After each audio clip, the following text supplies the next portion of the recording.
ورحمۃ اللہ وبرکاتہ۔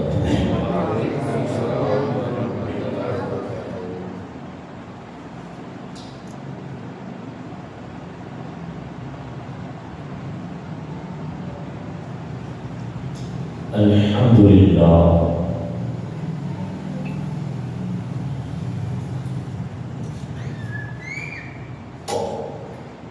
الحمدللہ رب العالمین والعاقبۃ للمتقین،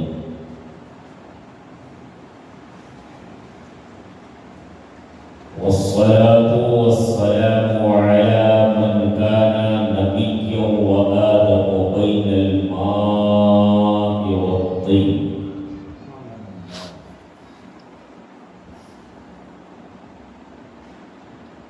وعلى آلہ وأصحابہ وأزواجہ وذریاتہ وأہل بیتہ وابنہ الغوث العظم الجیلانی البغدادی،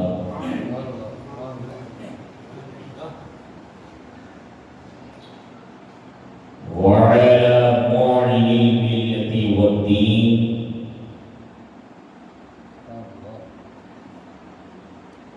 وعلى شيخ الإسلام والمسلمين على الحضرة الإمام أحمد رضا مجدد الملة والدين،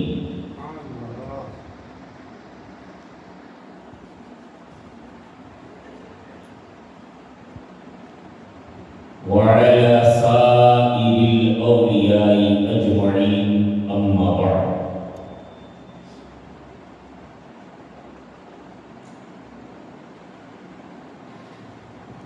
فقد قال الله تبارك وتعالى في القرآن المجيد والفرقان الحميد: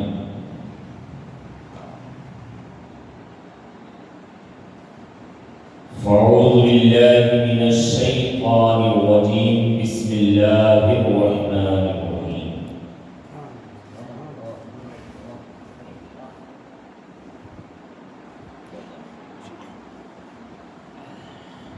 لقد جاءكم رسول من أنفسكم عزيز عليه ما عنتم حريص عليكم بالمؤمنين رؤوف رحيم. آمنت بالله. صدق الله العظيم وبلغنا رسوله النبي المختار الكريم.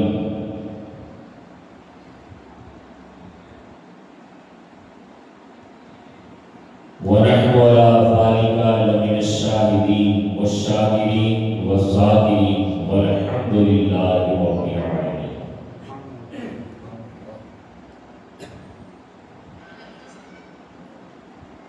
خطبہ مسنونہ کے بعد اللہ کی مقدس کتاب قرآن پاک کی جس آیت مبارکہ کو تلاوت کرنے کا شرف حاصل ہوا،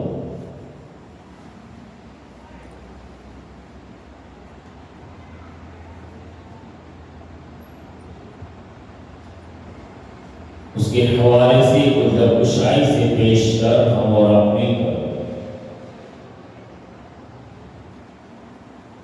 ہمارے اور تمہارے پیارے آقا لمبے لمبے ہاتھوں سے بھیک دینے والے داتا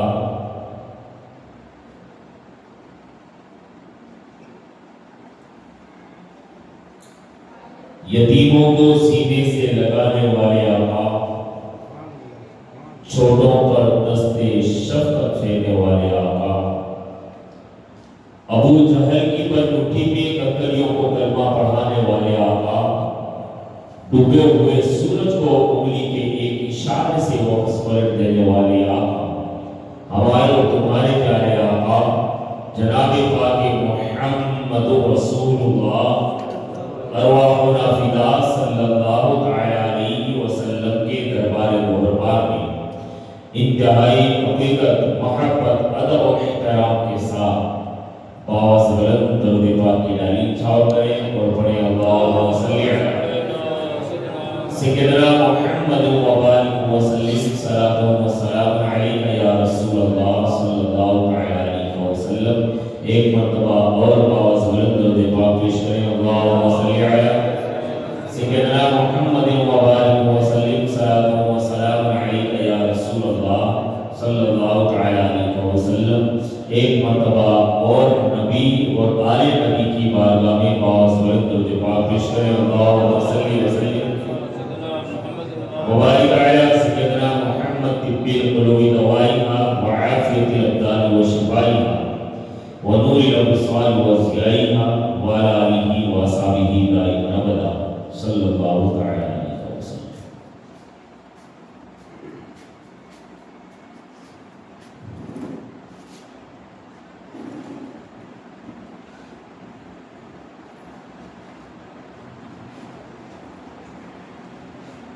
اللہ رب العزت خالق کائنات مالک دو جہان ارشاد فرمایا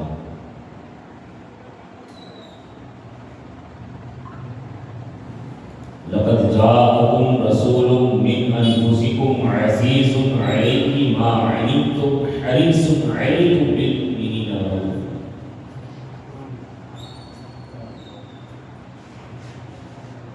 یہ آیت بھی نبی کی نعت ہی بیان کر رہی ہے، جیسا کہ میں نے پہلے کہا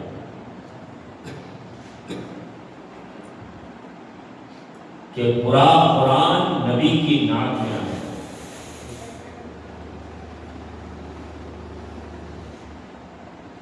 گویا کہ جو انسان قرآن کو پڑھ رہا ہے وہ رسول اللہ کی نعت بیان ہے۔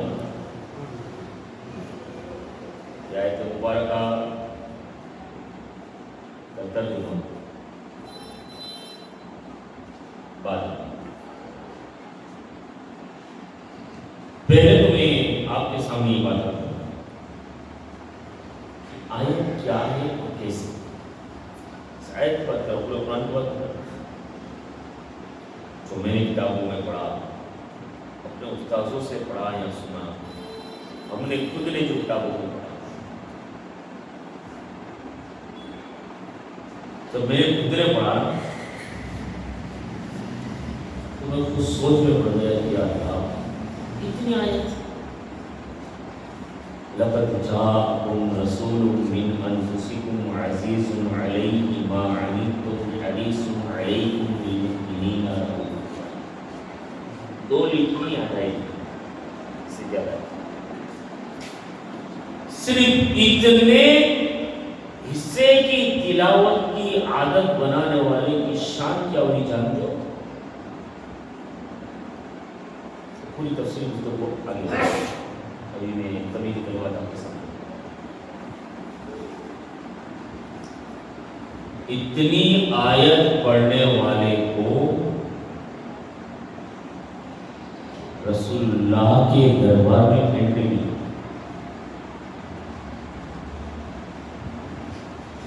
بس ابھی اتنا سنا، آگے میں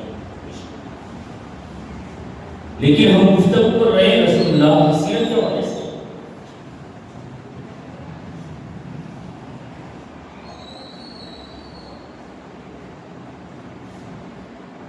کیونکہ یہ مہینہ وہ ہے جس میں ہمارا نبی تشریف لایا اور نبی کی آمد کی وہ گھڑییں جیسے جیسے دن ڈھل رہے ہیں وہ گھڑی قریب آتی جا رہی ہے۔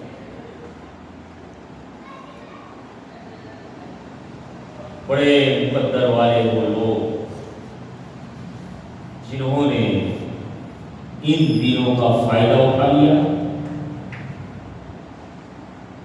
یا ان دنوں میں رسول اللہ کی بارگاہ میں اپنی طرف سے کچھ پیش کر دیا،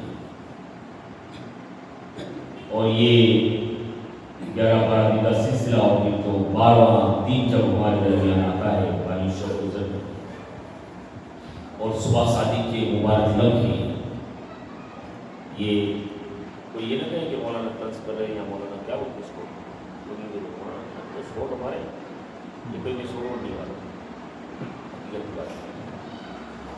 کچھ سمجھو کہ حقیقت، کچھ اپنے دل کے حالات اور دل کے جذبات آپ کے سامنے پیش۔ میں نے گزشتہ سال اور بہت سے کہا تھا، گزشتہ سال پہلا سال تھا میرا، امید یہ کرتا ہوں کہ انشاءاللہ سوئی ہوئی قوم آج نہیں تو کل ضرور ملا، لیکن اس کے لیے کوشش ضرور۔ اور میں اس مزاج کا بھی نہیں کس نے کیا کیا، کون کیا کر کے گیا، اپنا مزاج یہ کیا، ہمیں کیا کرنا۔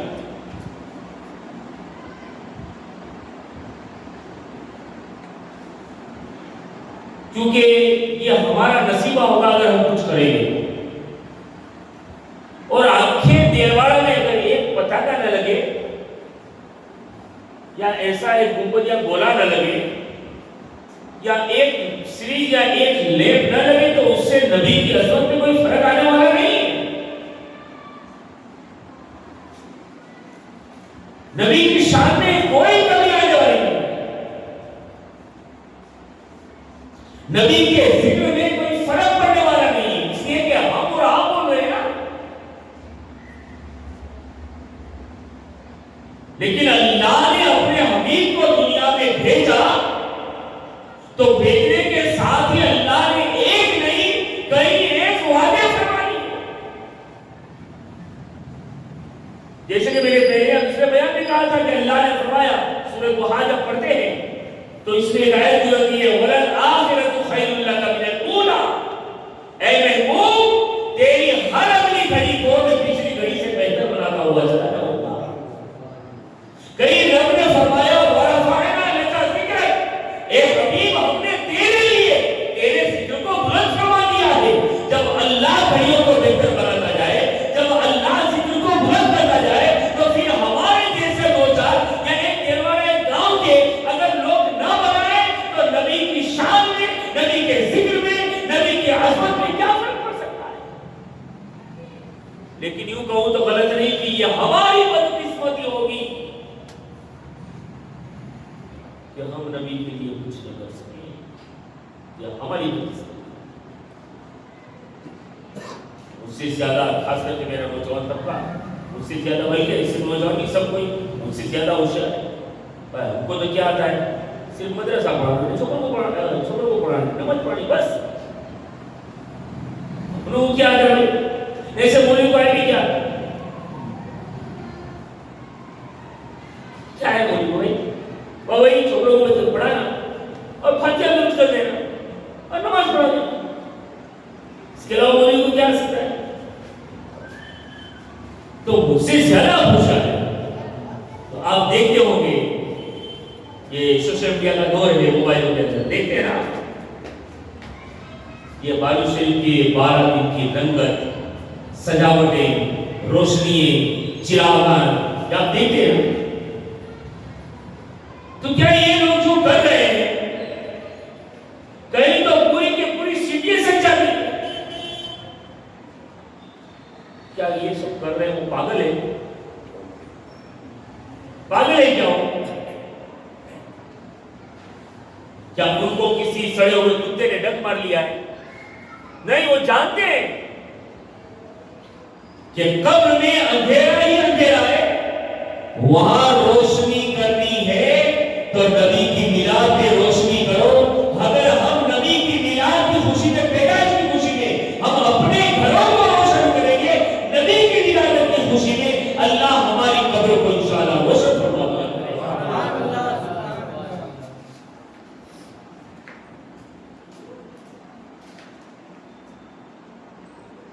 تو بات میں یہ کہی تھی کہ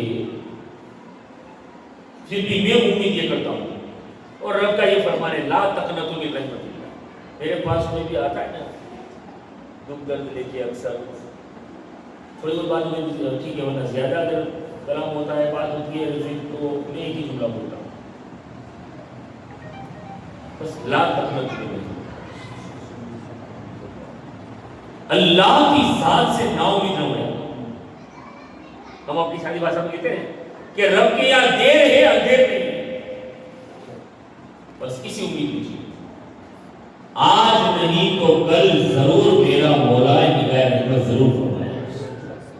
بندے کو مایوس نہیں ہونا چاہیے۔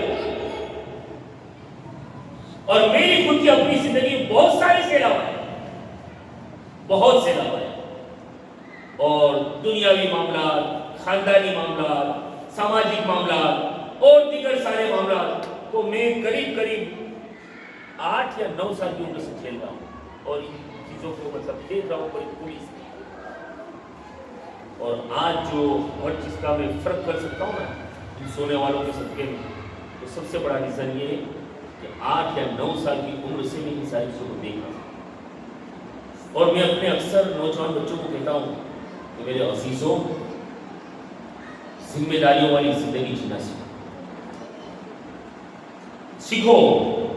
ہوش و حواس ہمارے قابل ہو گئے، اپنے کندھوں پہ باپ کی تھوڑی بہت ذمہ داری اٹھاؤ.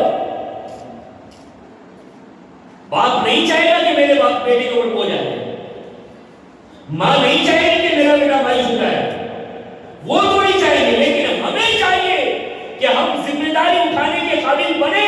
اس لیے کہ اگر اچانک کل کو باپ کی اگر آنکھ بند ہو جاتی ہے نا اور پھر اچانک ذمہ داری آتی ہے تو پھر کیا حال ہوتا ہے. جن کے باپ چلے گئے ان سے انہی میں سے دیکھ.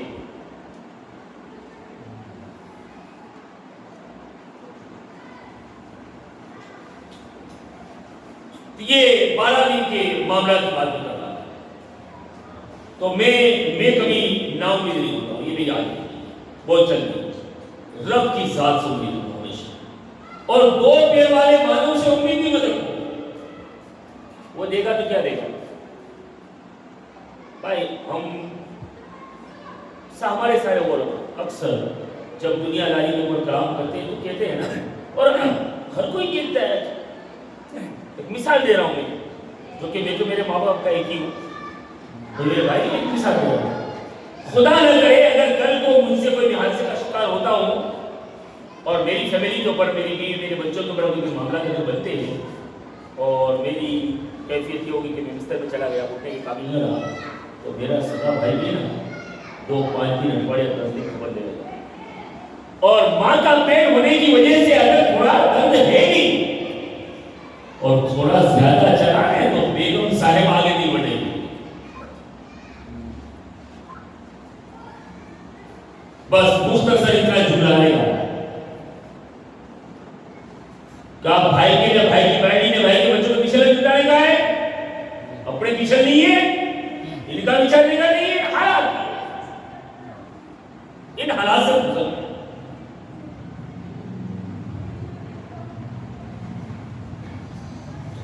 دنیا کے مانوں سے امید رکھو، رب کی ذات سے. اور رب خود کہتا ہے لا تقنطوا من رحمت اللہ، اے میرے بندو اپنے رب کی رحمت سے کبھی نا امید نہ ہو جاؤ. تو بات میں ایسا کہ میں بھی نا امیدی کا شکار نہیں ہوتا اور آپ سے بھی کہوں گا آپ بھی نہ ہوں. لیکن میں جو بات کہہ رہا ہوں وہ یہ کہ میں نے یہ جملہ کہا کہ لوگ کروڑوں روپیہ، یوں ہزاروں لاکھوں کی تو بات ہی نہیں، کروڑوں کے حساب سے لوگ ان 12 دن میں خرچ کرتے ہیں. آپ نے دیکھا ہوگا، مثال میں آپ کو دے رہا ہوں بھائی، اگر چلے ہیں تو سمجھ لو وہ کوئی بات بولتی کہ آپ کو انہوں کا ایگزامپل دے رہا ہوں، صرف ایگزامپل دے رہا ہوں کہ وہاں سے چلے نبی کے ماننے والوں نے، نبی کے عاشقوں نے جب وہاں سجانا شروع کیا، چڑیے لگانی شروع کی، سیریزیں لگانی شروع کی، تو ہم نے یہ بھی دیکھا کہ یہ اتنا وہاں سے لے کر کے وڈے میں حضرت تک یہ تو چھوٹا سا فاصلہ، لیکن احمدآباد کی بازاروں کو دیکھو، راجکوٹ کی سرزمین کو دیکھو، دھورائی کی سرزمین کو دیکھو، یہ تو اپنے علاقوں کی بات کر رہا ہوں. تو یہ لاکھوں نہیں بلکہ کروڑوں کی بھی گنتی نہیں ہو سکتی ہے. یہ اتنا کچھ خرچ کر رہے ہیں، کیا وہ پاگل ہو گئے؟ نہیں، انہیں پتا ہے کہ اگر یہاں ہم نبی کے نام پہ کچھ کریں گے تو آخرت کے میدان میں کوئی نہیں ہوگا، لیکن وہاں آمنہ کا لال ضرور ہمارا ہاتھ پکڑ کر کے ہمیں جنت میں داخل کرواتا ہوا.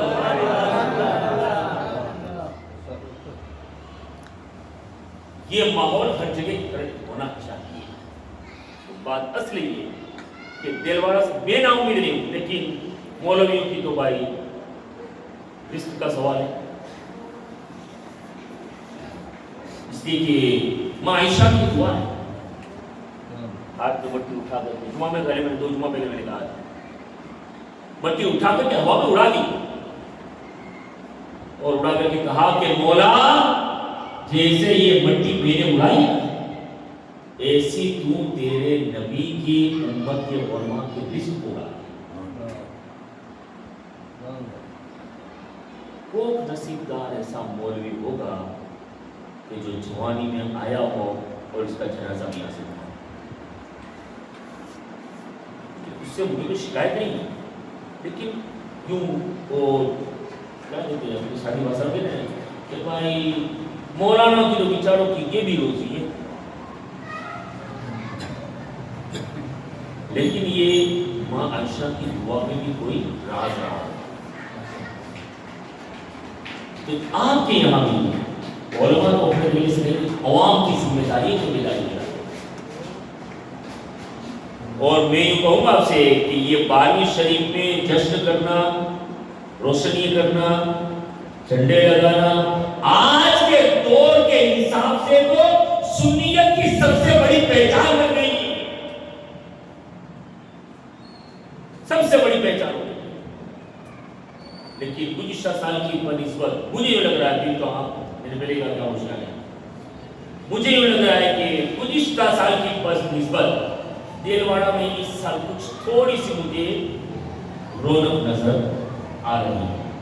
امید کرتے ہیں کہ انشاءاللہ 2027 میں اس سے زیادہ آئے گی، 2028 میں اس سے زیادہ آئے گی. میں اپنے یہ نہیں کہ میں محنت کر رہا ہوں، میں بول رہا ہوں اس وجہ سے، وہ رب کے فرمان پہ میری نظر ہے. وَلَنْ آخِرَةُ خَيْرٌ لَكَ مِنَ الْأُولَىٰ.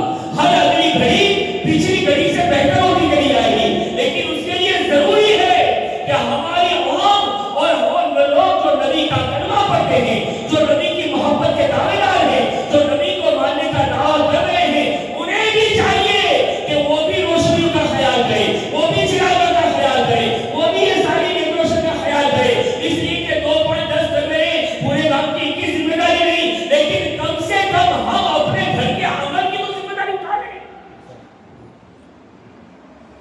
ہر کوئی صرف اپنے اپنے گھر کے آنگن میں کرنے لگے گا تو میں مانتا ہوں پورے گاؤں میں روشنی ہم پر نظر آئے گی. یہ کیجیے، یہاں احساس نہیں. اور پھر اگر نبی کے نام پہ یہ کرتے ہو، سیدھے لگاتے رہو گے، وہ لیٹ لگاتے رہو گے، یہ لگاتے رہو گے، وہ لگاتے، اچھی بات ہے. اور علماء اس معاملے میں تو ذرہ برابر زبان میں کنٹرول نہیں کرتے.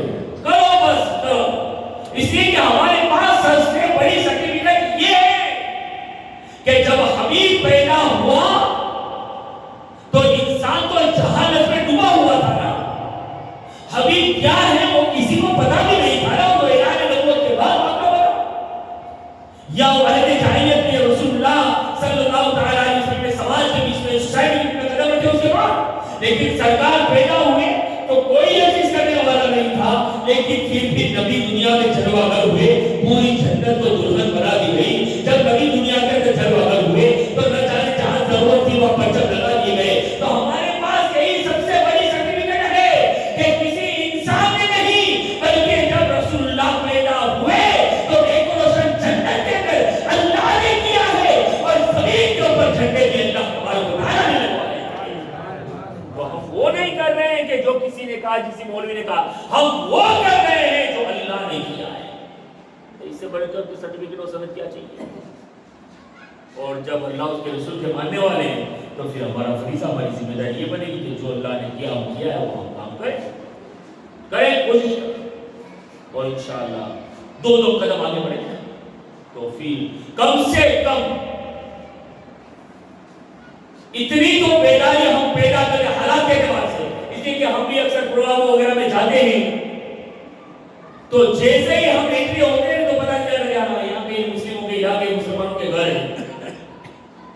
تھوڑا ہوا ہے لیکن کوشش یہ کریں کم سے کم، کہیں نہیں کر سکتے، اپنے گاؤں کے چھاپے کو تو ایسا بنا دے کہ کوئی کیسا بھی گاڑی لے کر کے نکلے، رات کو جب نظر پڑے تو خیال پڑ جائے کہ ہاں دیلواڑہ میں بھی نبی کے ماننے والے لے رہے ہیں.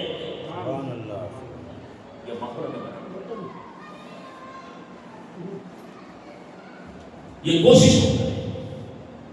اور جن لوگوں نے کیا نا تو ان کے وارے نیارے ہو.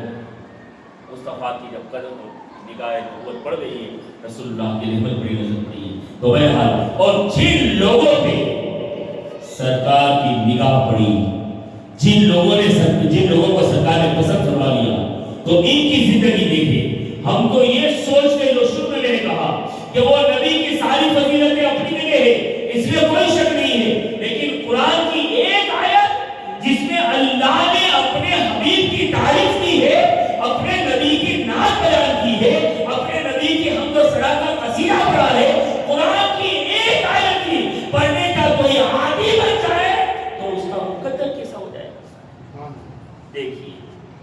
بغداد کی سرزمین کی تاریخ کو اٹھائیے.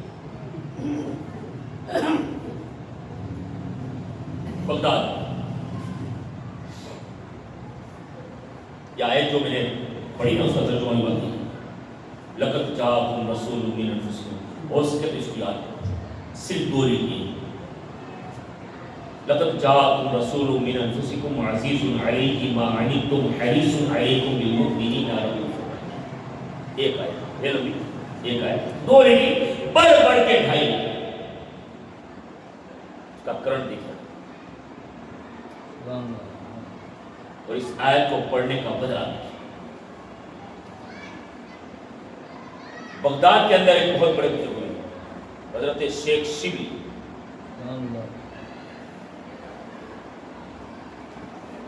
ان کو زمانہ ابو بکر شبلی کے نام سے یاد کرتا. حضرت شیخ شبلی پورا بغداد جن کو کیا کیا تھا جانتے ہیں؟ پاگل ہے, دیوانہ ہے. پورا بغداد نہیں سمجھتا بازی میں کسی کے بازی تو کوئی مطلب بھاؤ بھی نہ پوچھا. یہ بولی میں کہتے ہیں کہ بازی میں سلسلہ دینے تو بھاؤ بھی نہیں پوچھا. تو کائے بدی پاور ہو گیا ہے, تو کائے بدی اتراتا ہے, بولنے میں سے بھی آتا ہے. لیکن یہ تو شیخ شبلی کا لوگ وہی دے رہا تھا, سب نکل جاتے کسی. پورا بغداد اس کو دیوانہ کہتا تھا, پاگل کہتا تھا. حضرت شیخ شبلی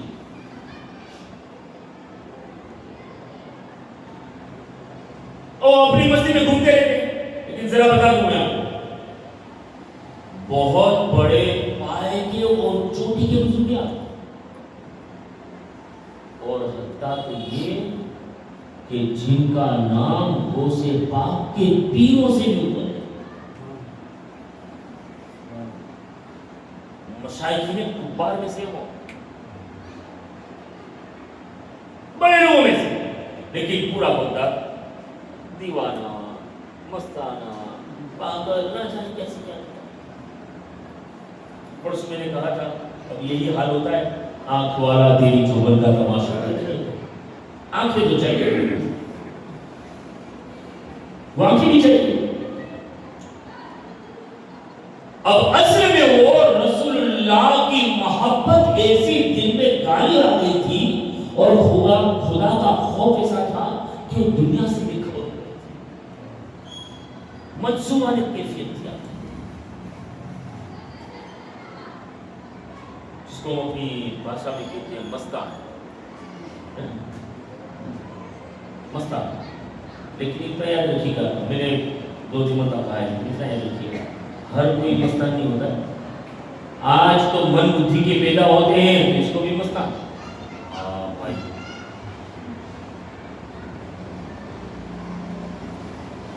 بڑا ہے تو بڑا بھی ہو گیا. ہمارے علاقے میں ہے نا ایک دو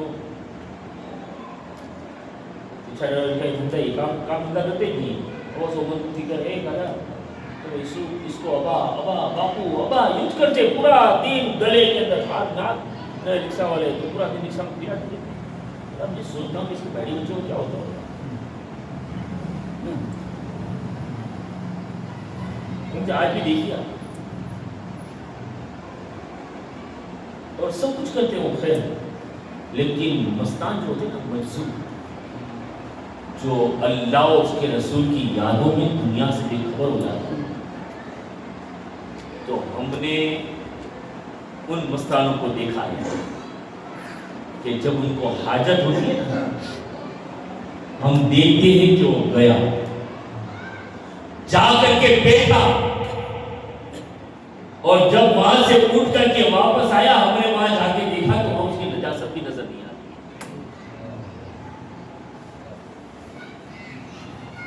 یہ پروف چاہیے اگر آپ کو, گواہ 1 نہیں 25 چاہیے, چلے جائیے داعی کی سرزمین پہ, پوچھئے کہ حسین شاہ مستان کا حال کیا تھا.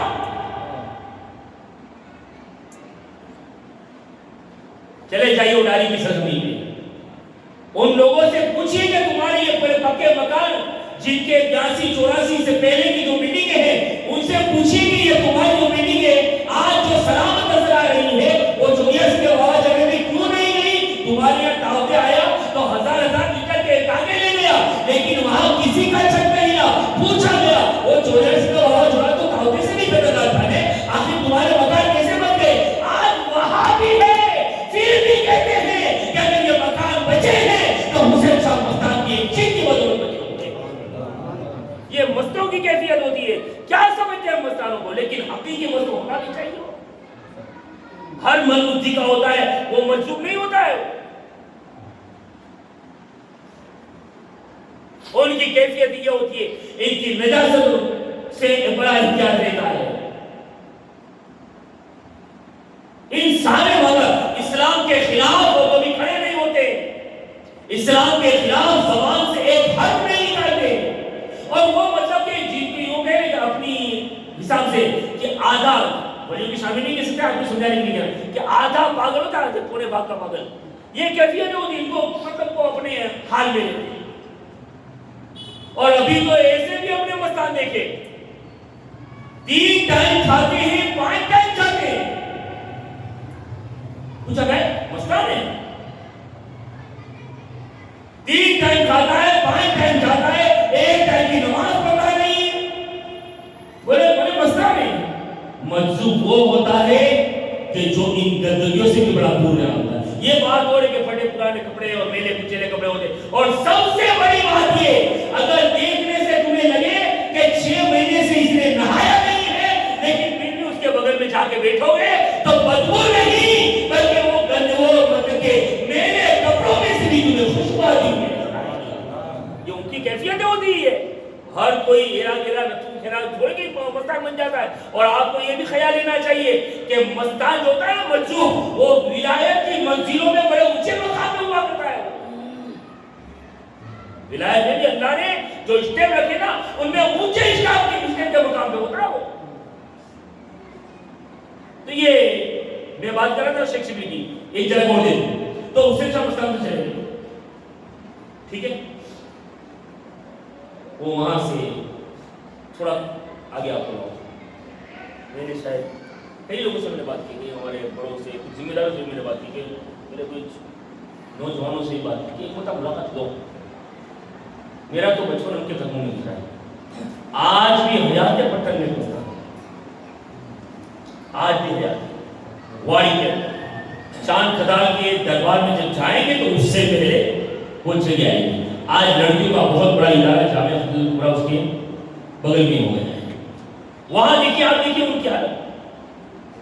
اب پتہ نہیں وہ ان کے مرتبے کو ہم نہیں سمجھتے، لیکن میرے خود نے مشاہدہ کیا، اور ایک نہیں 500 نے مجھے گواہی دی کہ مولانا جب بھی وہ داڑھی والے حسین شاہ مستان کے پاس گئے نا، پٹے والے نے تو یہ جملہ ہوئے، تو یہاں کیا کرتے ہیں، یہاں کیا کرتے ہیں، میرے سے بڑا تیرے وہاں بیٹھا ہے۔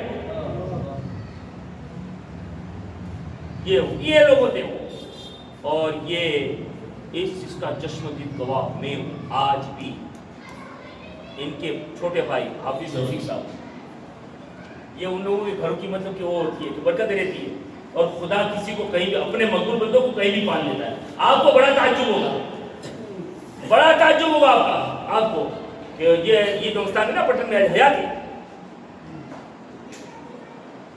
ان کا پورا گھر پھر گیا۔ ہاں چلے جائیے، آپ پکا ایڈریس لے کے مجھ سے جائیے گا۔ میں نے اپنی زندگی کے کم سے کم 7 سے 8 سال ان کے قدموں میں گزارے، ان کے ٹھیکے کھائے ہیں، سر پہ سے ٹوپیاں لے یوں پھینکتے تھے وغیرہ وغیرہ، 7 سے 8 سال تک رہے، کیونکہ ان کے چچا کے جو لڑکے تھے وہ ہمارے ساتھ پڑھتے تھے آج بھی، لیکن وہ دیکھو ان کی دعائیں بڑا اثر دیتی ہیں۔ میں نے شاید مسجد کے بیان میں کہا تھا، درس میں یا کہیں کہا تھا کہ حافظ آج بنتے ہیں ہمارے بچے، لوگ اپنے ایک تو بناتے نہیں، اور بن جاتے تو لوگ یہ سمجھتے ہیں کہ وہ بہت کچھ آسمان کا فرشتہ میرا بیٹا جو گیا۔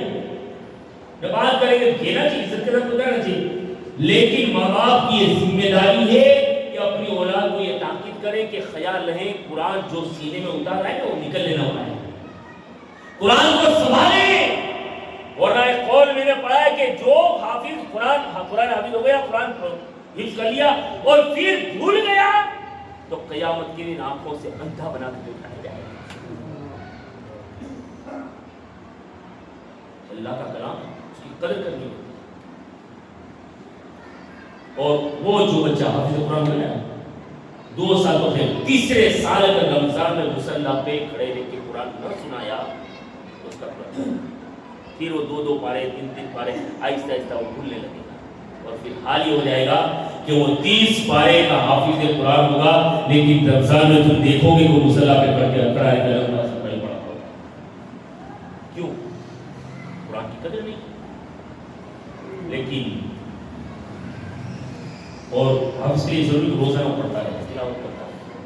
میں جو مجلسوں کی بات کر رہا ہوں تو آپ سے آگے ہے، تو بندہ میرا دوست ہے، میرے ساتھی نہیں ساتھ میں رہے اس مدرسے کے اندر 7 سال، آج بھی وہ بندہ چوبس کے جو 2-2.5 مہینے جو بارش کا 3 مہینے جو بارش کا ہوا تھا، اس کے علاوہ کے جتنے دن نا وہ سارے کے سارے دن اور راتیں وہ اپنے کھیتر کے بیچ میں نکالتا، مطلب کھیتی باڑی کرتا ہے، لیکن رمضان آتا ہے وہ بندہ مصلی پہ کھڑا ہوتا ہے، پورا سال 11 مہینے قرآن کو مطلب ہم کبھی اس کے ہاتھ میں نہیں دیکھتے، لیکن جب وہ مصلی پہ کھڑا ہوتا ہے تو پیچھے جو حافظ ہوتے ہیں نا ان کو بھی سوچنا پڑتا ہے کہ اس کے پیچھے یا اس کے آگے ہم کیوں ہوں، اس لیے کہ یہ بندہ قرآن سنا رہا ہے 20 سال سے، اور یہ بھی 2-4 سال والے تو بھی کیا کریں گے، لیکن قرآن ماشاءاللہ یہ برکت ہوگی، وہ اللہ والے جو جس گھروں میں ہوتے ہیں نا، لیکن گھر اللہ حفاظت فرمانا چاہتا ہے، کیسے بھی کیا فرما لیتا ہے، پورے گھر کے عقیدے بگڑ گئے، لیکن کسی کی طاقت نہیں کہ مستان کو آگے پیچھے کر لے۔ آج بھی وہی دونوں ٹائم دے لانا، وہی دونوں ٹائم لباس پہنانا، وہی ان کی خدمت کرنا، گویا کہ جو ان کی زمین میں ہریالی نظر آتی ہے، شاید کسی نے یہ کیا ہے یا سمجھ گئے ہیں کہ آج جو گھر آباد ہے یا یہ زمین کے اندر جو بار ماسی ہریالی نظر آتی ہے، یہ ہماری محنت نہیں ہے، بلکہ اللہ والا جو ہمارے گھر میں ہے یہ اس کی برکت نظر آ رہی ہے۔ تو میں چشمدید گاؤں میں جو میرے بات بتائی ہوئی ہے، اپنی آنکھوں سے دیکھا، غالباً 10-11 سال کی عمر تھی، بہت سے میں شاید کہا ہے، وہ ایشین آئل پینٹ آتا ہے،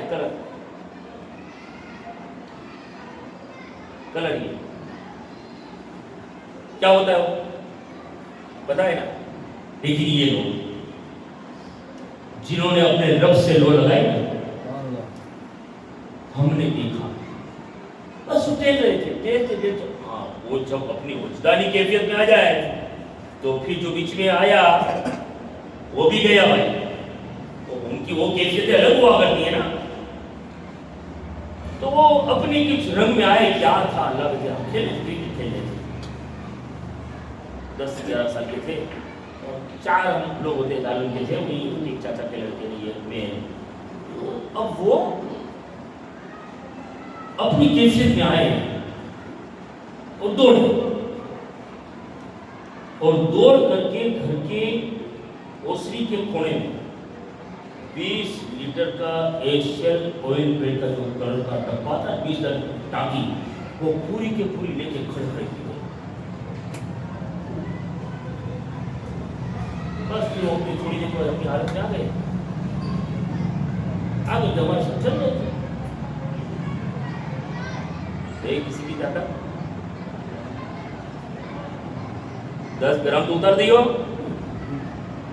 لیکن یہ لوگ تو بات مجھے یہ کہنی ہے کہ مستان وہ ہوتا ہے جو اللہ اس کے رسول کی یادوں میں گم ہو جاتا ہے، یہ تھوڑی 3 ٹائم کھائے اور 5 ٹائم جائے اور مستان بن جائے، اور ان کو کھانے پینے رہنے، وہاں لوگ آتے ہیں خاص کر کے جمعہ کی روز آتے ہیں، جمعہ کی نماز کے بعد لوگوں کی لائنیں لگتی ہیں، گاڑیوں کے ٹھکے ہوتے ہیں، اب کوئی کیا لے کے آتا ہے، کوئی کیا لے کے آتا ہے، کوئی کیا لے کے آتا ہے، لیکن وہ تو بس اپنے رب سے لو لگائے ہوئے ہوتے ہیں، اتنے ڈھیلے پڑے ہوتے ہیں، لیکن نہیں، اگر دل میں آ گیا اور جو لایا اس کا کھا لیا تو اس کا ستارہ چمک بھی گیا، یہ ہم نے دیکھا بھی ہے،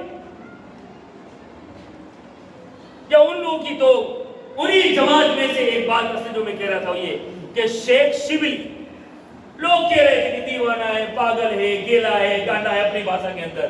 اگر کوئی اپنے ساتھ کوئی مہمان آیا ہو کوئی کہے نا کہ بھائی تو چل لیا تو گانڈا ہے تو میں کہا رکا جی اس کا مطلب یہ کوئی بتانے کے لیے کوئی دیکھنے کے لیے تیار نہیں. اب یہی شیخ شبلی بغداد کے سب سے بڑے دارالعلوم کے اندر ایک مرتبہ پہنچ گئے اور وہ دارالعلوم میں وہ دور تھا اپنے وقت کے وہ محدث جس کو زمانہ امام مجاہد کے نام سے یاد کرتا ہے، وہ اپنے وقت کا محدث بھی ہے، اپنے وقت کا ولی کامل بھی ہے اور وہ ایسا استاد تھا کہ اگر درسگاہ میں درس حدیث پڑھاتا ہے اور بغداد کا کوئی بادشاہ بھی آتا تھا نا تو وہ اپنا سبق بند کرتا نہیں تھا، اس کو جواب نہیں دیتا. اور حدیث ختم کرنے کے بعد صرف اتنا کہے نبی کی حدیث چالو ہے، تو نبی کی حدیث سے بڑھ کر بادشاہ کو کہہ دے ابھی باہر جاؤ، جب 10 مکمل ہو جائے اس کے بعد آئے. اپنے وقت کے بادشاہ کو، اپنے وقت کے وزیر اعلیٰ کو کسی کو جواب نہ دے وہ امام مجاہد. لیکن ایک مرتبہ شیخ شبلی چلے گئے اور حدیث کا درس چالو تھا.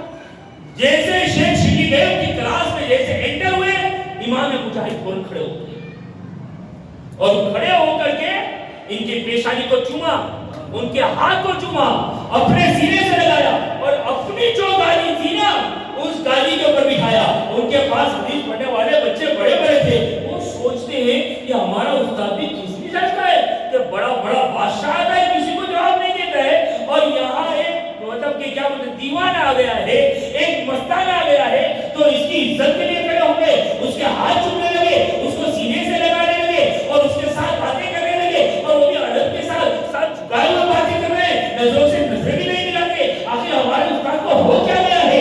حضرت شیخ شبلی کافی دیر تک بیٹھے اور بیٹھے اپنا وہی بیٹھنے کے بعد چل لیے. جیسے ہی چلے گئے استاد نے جہاں سے سبق روکا تھا وہ ادھر سے حدیث کی کتاب کھولی، کہا چلو. بچوں نے کہا استاد پڑھیں گے بعد میں، پہلے بتائیے تو صحیح کہ یہ بغداد کا ایک دیوانہ ہے، بغداد کا ایک مستانہ ہے، اگر بغداد کا بادشاہ آ جائے، اگر بغداد کا وزیر اعلیٰ آ جائے، اگر بغداد کا وزیر اعظم آ جائے تو آپ کسی کو بھاگ نہیں دیتے ہیں، آپ کسی کو عزت نہیں دیتے ہیں، آپ کسی کو جواب نہیں دیتے ہیں. لیکن بغداد کا ایک بندہ آ گیا، وہ بھی پاگل، وہ بھی دیوانہ، وہ بھی مجنون، وہ بھی مستانہ، اس کا اپنے ہاتھ بھی چوما، اس کی سواقتیں نہیں بھی کھڑے ہو گئے، اس کے استقبال نہیں بھی کھڑے ہو گئے. اپنی وہ مسند جس مسند کے اوپر بادشاہ کو بھی نہیں بیٹھنے دیتے ہیں، اگر بادشاہ آتا بھی ہے تو اس کو بھی سامنے بیٹھنا ہے لیکن گاڑی کے اوپر نہیں بیٹھنے دیتے. اور یہ بغداد کے ایک دیوانے کو آپ نے اپنی گاڑی چھوڑ کر کے اپنی گاڑی میں ان کو بٹھا لیا.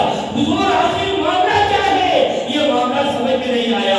اس وقت امام مجاہد نے کہا اے بچوں اتنا یاد رکھو میں نے اپنی مرضی سے کچھ نہیں کیا ہے، وہی میں نے کیا ہے جو میں نے خواب میں میرے مصطفیٰ کو کرتے ہوئے. بچوں نے کہا کہ حضور یہ بات تو ذرا کیا بولتے اس کو پوشیدہ بات ہے، ذرا چوکھوٹ کرو تو کچھ سمجھ میں آئے کہ کیا آپ نے رسول اللہ کو دیکھا اور رسول اللہ نے کیا کیا. اس وقت کہا امام مجاہد نے، ابو بکر بن مجاہد جس کو امام مجاہد کہا ہے، انہوں نے درود پاک اللہ سیدنا محمد صلی اللہ علیہ وسلم. ایک مرتبہ اور باز درود پاک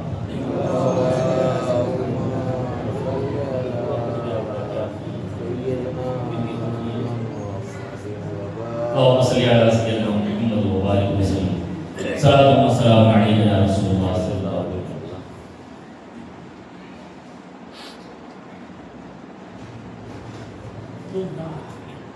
حضرت ابو بکر بن مجاہد رضی اللہ تعالی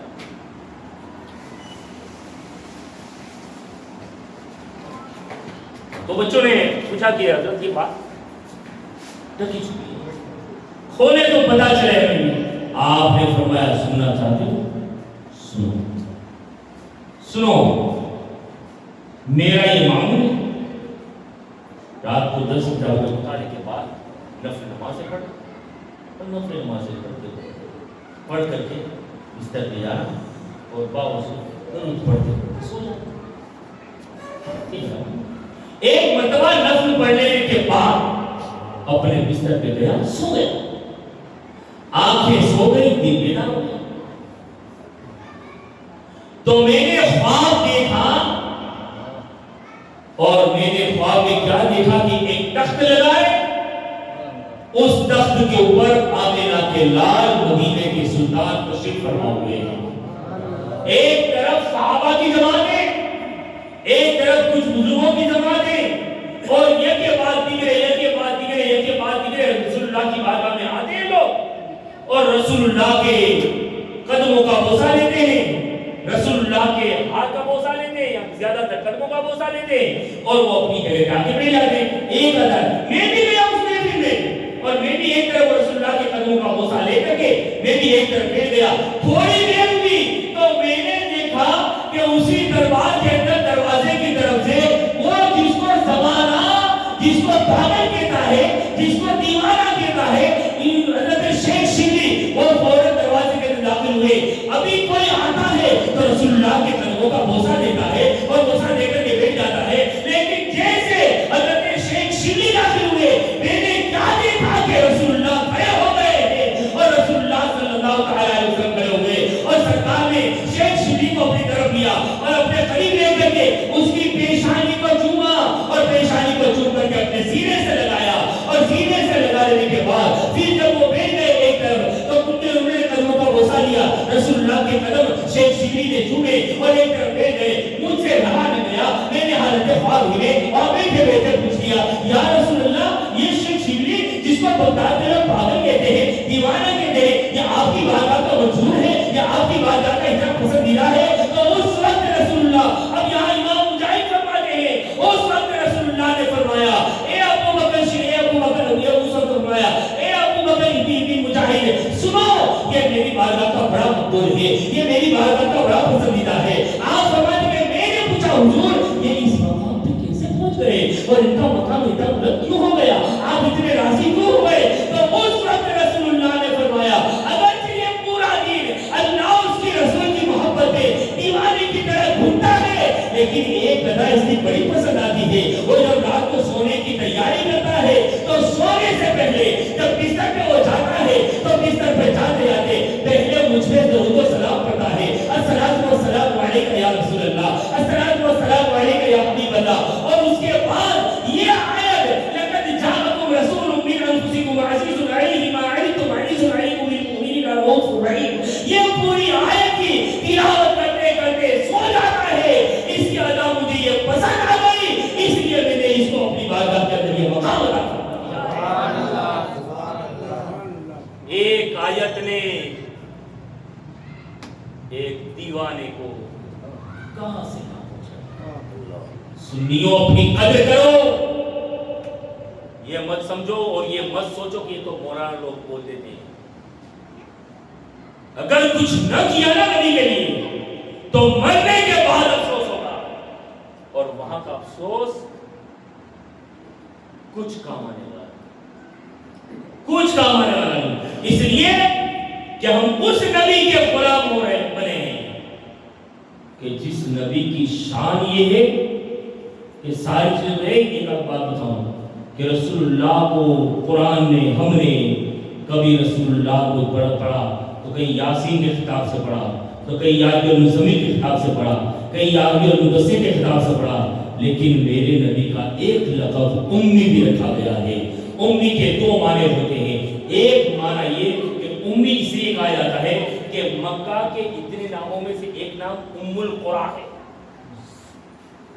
اس لیے مکہ کے رہنے والے کو امی کہا جاتا ہے. ایک یہ, اور دوسرا یہ کہ امی اس کو کہا جاتا ہے کہ جس کا دنیا میں کوئی استاد ہی نہ ہو,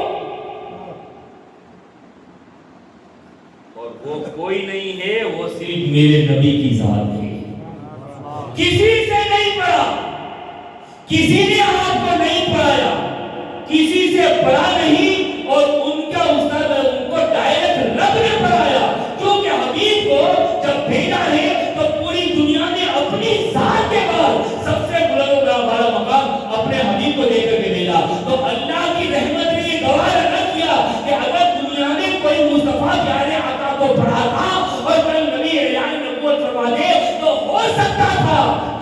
دینے والا کہتا کہ یہ نبی ہونے کا دعویٰ کر رہا ہے لیکن اس کا استاد تو میں ہوں. تو اللہ کو یہ بھی گوارا نہیں ہوا. لیکن جن کے دماغ چھٹک گئے نا, جن کے دماغ سڑ گئے نا, کبھی دیکھ لینا کتاب کا نام نوٹ کیے, خوابوں کی بارات کو کبھی دیکھیے گا. کتاب کا نام خوابوں کی بارات کا کبھی مطالعہ کیجیے گا. چھوٹی کتاب کا اس لیے کیا کہ چھوٹی کتاب کا آسانی سے آ سکتی ہے آپ کا. خوابوں کی بارات کتاب کا نام جو ان چیز کے قائل نہیں ہیں, ان ساری چیزوں میں ان کے بڑے حضرت نے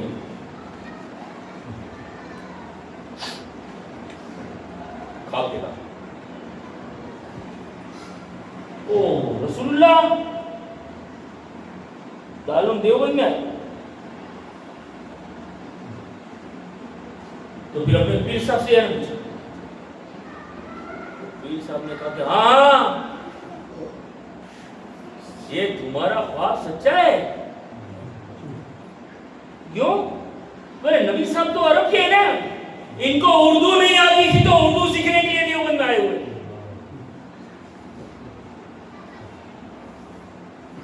ابے خبیث, تیری ایک اردو کیا, میرے نبی کا وہ در ہے کہ وہاں اگر لاکھوں زبان والے آتے ہیں تو میرے مصطفیٰ لاکھوں کی زبان کو سنتے بھی ہیں اور سمجھتے بھی ہیں. اس لیے کہ ہم نے تو یہی پڑھا ہے کہ میرے نبی کے در پہ جو صاحب دل لے کے گیا ہے اور وہاں جا کے اپنی اگر عرضی رکھی فریاد رکھی ہے, وہ جھولی خالی لے کر کے ضرور جاتا ہے لیکن لوٹتا ہے وہ کسی بھی زبان میں فریاد کرتا ہے. لیکن میرے مصطفیٰ اس کی خالی جھولی لے کر کے نہیں لوٹاتے ہیں بلکہ مصطفیٰ اس کی جھولی کو بھر کر کے لوٹایا.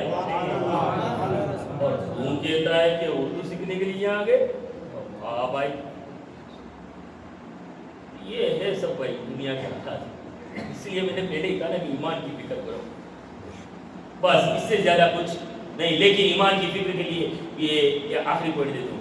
لوگ ایمان کے دعوے دار بھی بہت ہیں لیکن ایمان کا مکمل تقاضا یہ ہے کہ اللہ کی وحدانیت اور رسول کی رسالت کا پورا حق ادا کیا جائے. تو پورا حق ادا کیسے کیا جائے؟ تو پورا حق ادا کرنا کا مطلب یہ ہے کہ صرف یہ نہ کہیں کہ محمد رسول اللہ صلی اللہ علیہ وسلم اللہ کے رسول ہے, نہیں, بلکہ یہ بھی کہیں کہ اللہ نے ہمارے نبی کو جو پاور, جو اختیار, جو طاقت اور جو علم پہلے کا بعد کا جو سب کچھ دے کر کے بھیجا ہے, ان ساری چیزوں کو بھی میں مانتا ہوں.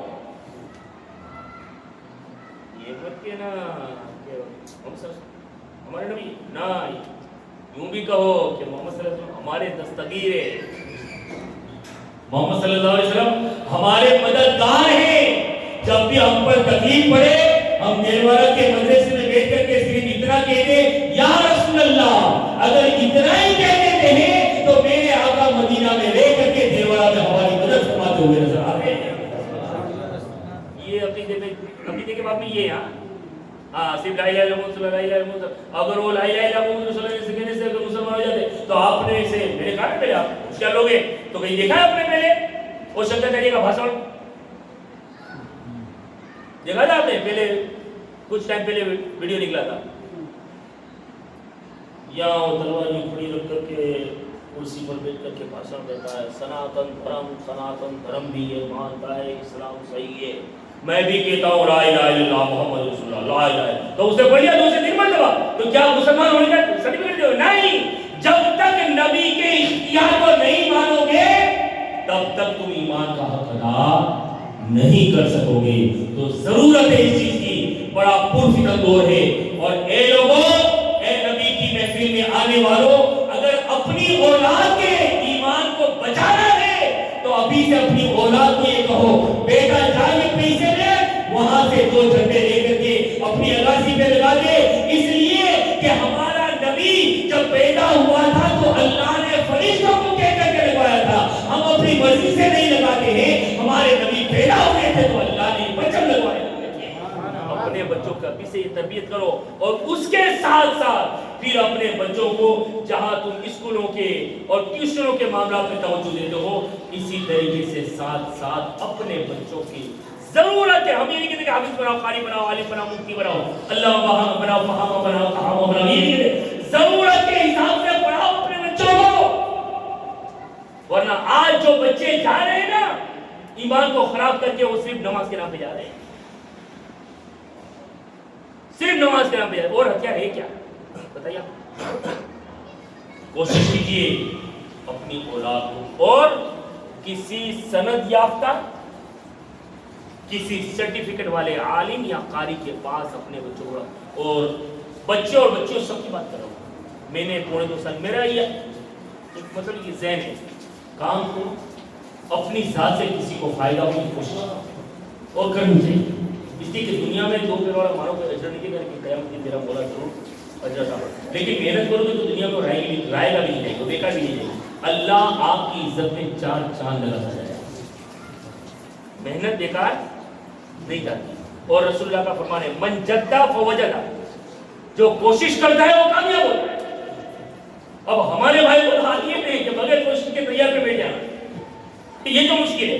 تو بعد میں عرض کر رہا تھا کہ علم کے حوالے سے فکر پیدا کرو سب, اور اپنے گھر پہ جا کے اپنی خواتین کو بھی یہ میسج دو اور یہ انہیں بتاؤ کہ ضرورت کا علم اپنے بیٹے اور اپنی بیٹیوں کو دیں, اور بیٹے اور بیٹیوں کو دونوں طبقے کو علم ایسا پڑھائیں, استاد ایسا ہو دیں جو خود سند والا ہو.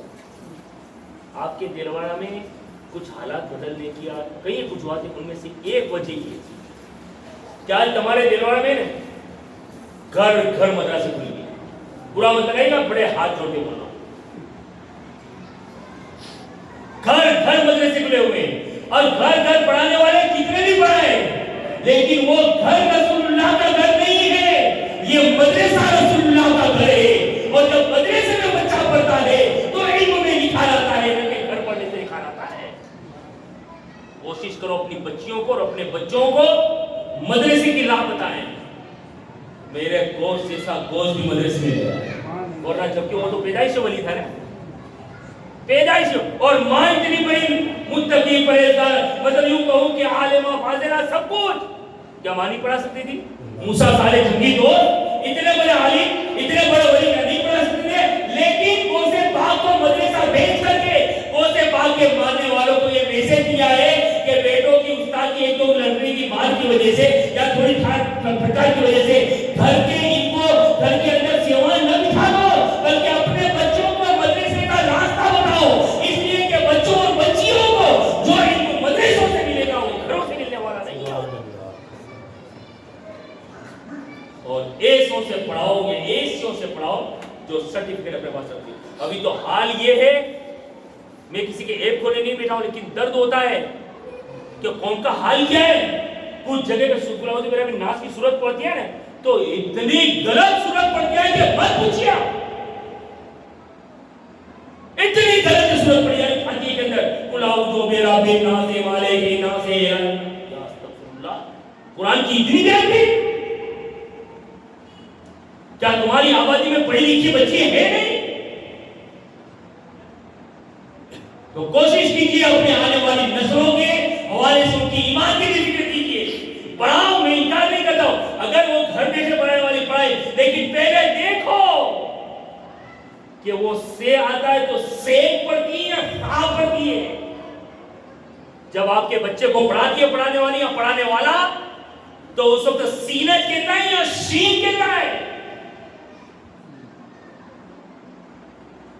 جب پڑھا رہا ہے یا پڑھا رہی ہے آپ کے بچے کو, تو ایک کاف آیا, قاف آیا قلقلہ کے ساتھ, تو پھر وہ دونوں کو کاف کافت کرتی ہے یا فرق کرتی ہے کاف اور قاف. یہ دیکھو, ورنہ تمہاری آنے والی نسلیں بھی کب شیطانی جال میں پھنس جائے گی اس کی کوئی گارنٹی نہیں ہے. ہم کوشش کر رہے ہیں کہ سوئے ہوئے کو بیدار کیے جائے, تو آپ کی بھی ذمہ داری بنے گی کہ تھوڑا ہمارے گھنٹے سے آپ گھنٹہ ملائیں. دوسری گفتگو تو انشاءاللہ ہوتا رہے گا, تو جمعہ میں اس کے اوپر میں انشاءاللہ گفتگو کروں گا. لیکن میں آپ کو یہ ذہن دینا چاہتا ہوں کہ اپنے بچوں کا بھوشیہ خراب نہ کریں, اور اتنے جاہل نہ چھوڑ دیں کہ کل اگر رفیق باپو یا مولانا اگر نہ ملے تو تم بغیر فاتحے کی قبر میں رہ جاؤ. اتنے بھی جاہل نہ بناؤ اپنی اولاد کو. اور اگر چھوڑے بھی اور اگر پڑھائے بھی تو ایسا نہیں کہ وہ ہماری مرنے کے بعد ہماری روح کو ثواب ملنے کے بجائے پھر گناہ ہی گناہ. آپ کہوں گے ہو کیسے؟ جب تمہارا بیٹا پڑھ کے وہ گھر بیٹھے پڑھے ہے نہ وہاں پھر وہ شین سین قاف ہا عین بھائی اس کا فرق ہی نہیں ہے تو پھر وہ پڑھے گا تو کیسے پڑھے گا؟ ویسے جو الحمدللہ رب العالمین ایاک نعبد و ایاک نستعین یہ کیا ہے؟ اسلام میں یہ قرآن کا مذاق ہے، یہ ثواب نہیں بلکہ ان کا گناہ ہو رہا ہے. تو آپ کی قبر میں آپ کو ثواب ملے گا یا گناہ پہنچے گا؟ بتائیے آپ مجھے. کب آنکھیں کھولیں گے خدا کے لیے دونوں چیزوں میں؟ دین کے حوالے سے اپنی اولاد بیٹے ہیں تو جو آپ کے میں کس کا ایجنٹ نہیں، یہ اتنا یاد رکھیے گا. لیکن آپ کے گاؤں میں اب تو الحمدللہ پڑھی لکھی جو باضابطہ کورس کر کے اپنے پاس سرٹیفکیٹ کے آئی ہوئی بچیاں ہیں عالمہ بھی آپ کے گاؤں میں، ہمارے علماء کی جماعت بھی ہماری. ابھی ہمارے مدرسے کے ذمہ دار سماج کے لوگوں نے ایک مولانا کو اور بڑھایا، کوشش ہم کر رہے ہیں. اب آپ کی ذمہ داری ہے کہ آپ خواب خرگوش سے بیدار ہو جائیے.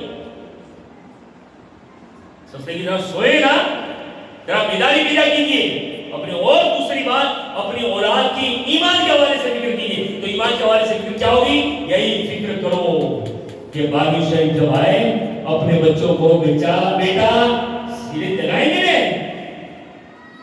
جھنڈا لگائیں گے، کیونکہ میرے نبی کی پیدائش کا دن آتا ہے. ابھی سے بھرو گے نا تو پھر بڑا ہوگا اور پرچم لے کر کے جب ہاتھ میں لے کر کے نکلے گا. اگر کوئی ایسا اگر بدل میں چڑھے گا تو وہ اس وقت کہے گا اور کہہ سکے گا کہ دادا تو کیا دیتا ہے؟ میرے امام نے تو 100 سال سے زیادہ سے پہلے کہہ دیا کہ حشر میں ڈالیں گے پیدائش مولا کی دھوم مصر فارس نجد کے کنارے گراتے جائیں گے. اور یہ دیوار کیسا ہے؟ ایسا ہے کہ مثال تیری چہل پہل پر ہزار عید ربیع الاول سوائے ابلیس کے جہاں میں سبھی لوگ خوشیاں منا رہے ہیں. آگے گفتگو پر واصل